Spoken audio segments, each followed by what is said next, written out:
18:11:53 on the 20th of July 1969, Apollo 11's Command Module Columbia performed a separation maneuver, detaching itself from the lunar module and sending on its course below.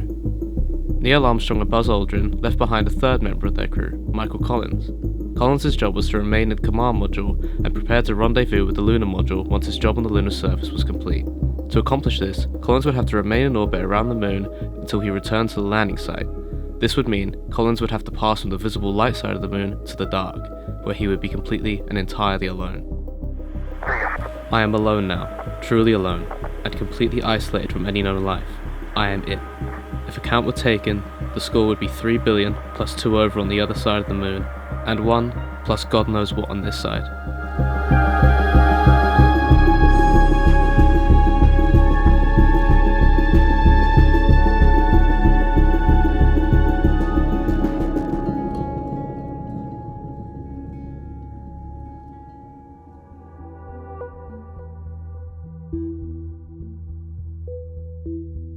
The patient is a 14-year-old Japanese boy who suddenly and without any apparent trigger decides he does not want to attend school anymore. He has no problems or difficulties, but regardless, stops any attempts of studying. After seeking psychiatric evaluation, the clinician noted normal hygiene and grooming, and after questioning, the boy stated, "I just don't want to go to school anymore."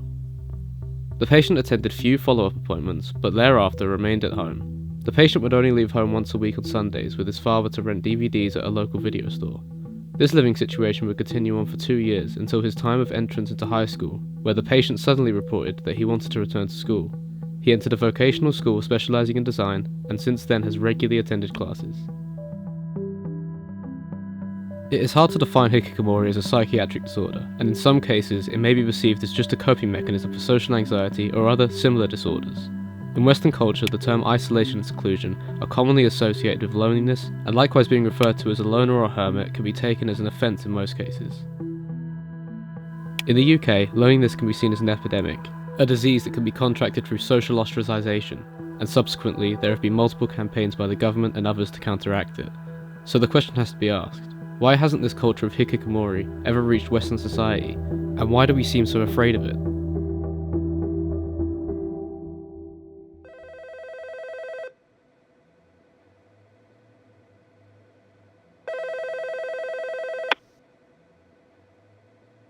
Okay, so my name's Ethan Craddock. I'm at University of York. I'm a second year student. Currently looking for a placement my year in industry. Like my dad dropped me off. When he first left, it kind of dawned on you like, oh shit, I'm actually here in New York, on the other end of the country from all my mates.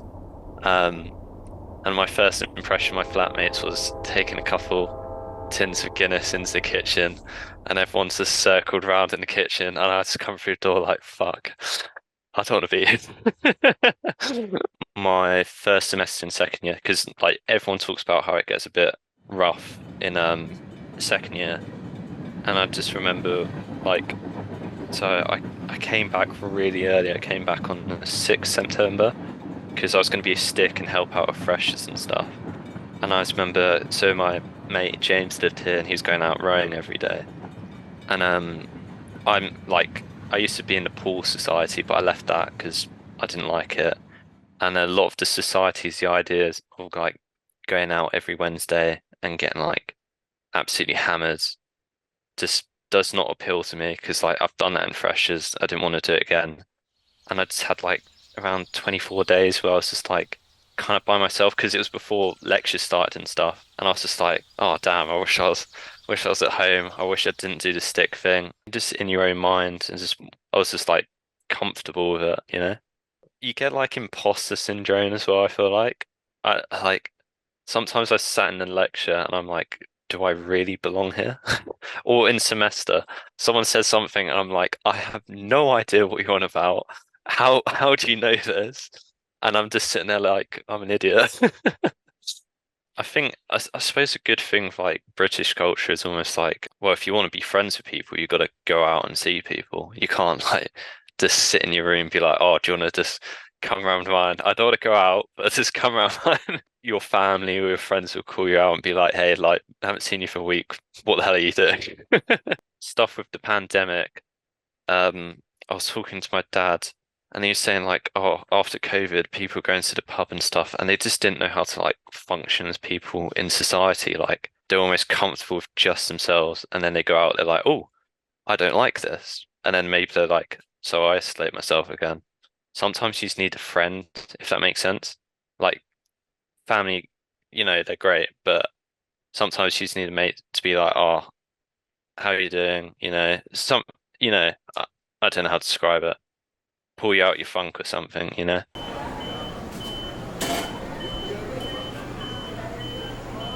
Well, I'm Jack Whittington. I'm a chef. I've been a chef for about 4 years now. Since I was 16. I started going college for it when I was about 16, and I've been a proper chef, I'd say, for about 3 years now. I was unemployed for a long stretch of time, and the first month of that is absolute bliss. It really was lovely, just staying at home, drinking beer and watching TV, and then after about a few weeks to a month, it just gets you just feel like you're wasting your time. You just feel like nothing's going on. So when I was younger, chefing for me or cooking for me was an escape. It was something to distract me from a lot of issues in my personal life, and something that was very rigid. It was very like disciplined. You didn't have time to think about any real issues with chefing. You just worked and worked, and it's good, especially for a younger person, to have that sense of work ethic, and it drilled it into me from quite a young age. It's not uncommon to be working 12 to 14, maybe even 16-hour days, and that's on the trot. So literally 8 hours to get home, sleep, and get back to work. I mean, that's ridiculous to anyone. And that was very isolating, very, very isolating, because you feel like you are your job, and no one's their job. But when you're working that much, and when you have that level of commitment to something, rightly or wrongly, it is isolating, and you can feel kind of away from people. You can feel like you're not part of the group. You feel like you're not really seeing your friends as much. You don't feel included, and it's not for anyone's fault, but it can feel like you're kind of separate from the rest of the world, especially in this industry. There is definitely the temptation there to avoid things and to escape, and there's many different forms of escape. I mean, chefing has one of the highest rates, I should say, of drug addiction, alcoholism, mental health and suicide is a massive problem in the industry. The temptation is very much there. It is very much there, and it's a constant fight to keep that healthy mentality and to not let yourself get overwhelmed by all. I mean, let's be honest, who wants to confront the issues in their life? Who wants to do that? No one does. No one wants to look at the hard problems and think, oh, you know what, I'm going to get up today and I'm going to fix that, or I'm going to make that happen. No one wants to do that. When I was younger, I was not a happy kid. I was very much not a happy kid. I got ill when I was a lot younger. Almost right after that, my relationship with my family really, really deteriorated to a point where staying in this house was like a war zone. There was shouting every day. There was me and my mum's relationship was non-existent. I mean, there was talks of me being put into foster care. I developed a lot of really bad, dangerous habits. I had a very addictive personality, and a lot of the things I did were, honestly, it's a miracle I'm really still here.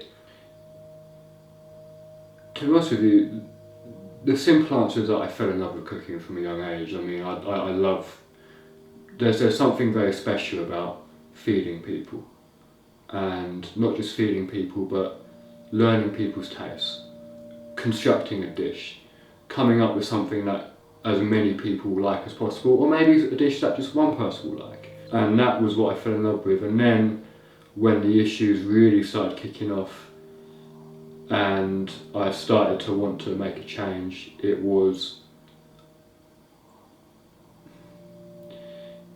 gave me a sense of reality back, because it's very hard when you're in a very toxic, strained environment where everyone around you is doing a lot of very questionable, dangerous things, underage drinking, drugs, getting up to things you really shouldn't be doing, hanging around the wrong people. You feel isolated. You really, really do, because you're not normal. You aren't like the other kids that are going to school and playing football with their friends. You aren't. I mean, personally, I left all my friends behind like you for a while, because I was out doing that. And you look at you look at their Instagrams, and you look outside, and you're not a part of that, because you've chosen a different path. You've chosen the wrong path, and you're well aware of that. You know you've chosen the wrong path. Chefing and working gives you a sense of grounding. It grounds you in reality. It reminds you of what life can be, and it's kind of what instigated one of the few reasons why it instigated my road to recovery. It's so negative, and it can be so draining just to even think about it. And of course you just want to sit in your room and just rot away. And you don't want to confront it, and a lot of empathy is needed for this, I feel like. And you can't just say, oh, just go get a job, oh, just go do that. You can't look at it like that, because that's like putting a bandage on a broken leg. I think I definitely enjoy being alone, but I don't enjoy being alone. I like time to myself, but I don't want to be by myself. I need people. I need my support network. I need my girlfriend. I need my family. I need people around me. I don't want them around me all the time. In fact, a lot of the time I don't want anyone around me. I just want to sit in my room and watch fucking Netflix. But I need people. I feel like a lot of people need people. Most people need people. We're social animals. That's what we are. And we like people. It's nice to have friends, it's nice to have family, it's nice to have relationships. So yeah, I do have a fear of being alone.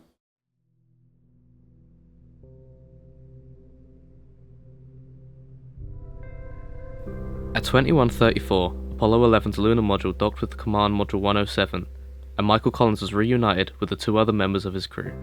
At 16:50:35 on the 24th of July, 1969, Apollo 11 splashed down on the Pacific Ocean, and after quarantining until August 10th, Neil Armstrong, Buzz Aldrin, and Michael Collins returned home to their families. Strangely, however, Collins later reported that he never felt alone in space. Instead, he described what he felt as awareness, anticipation, satisfaction, confidence, and almost exultation. Regardless, he was later dubbed as the world's loneliest man.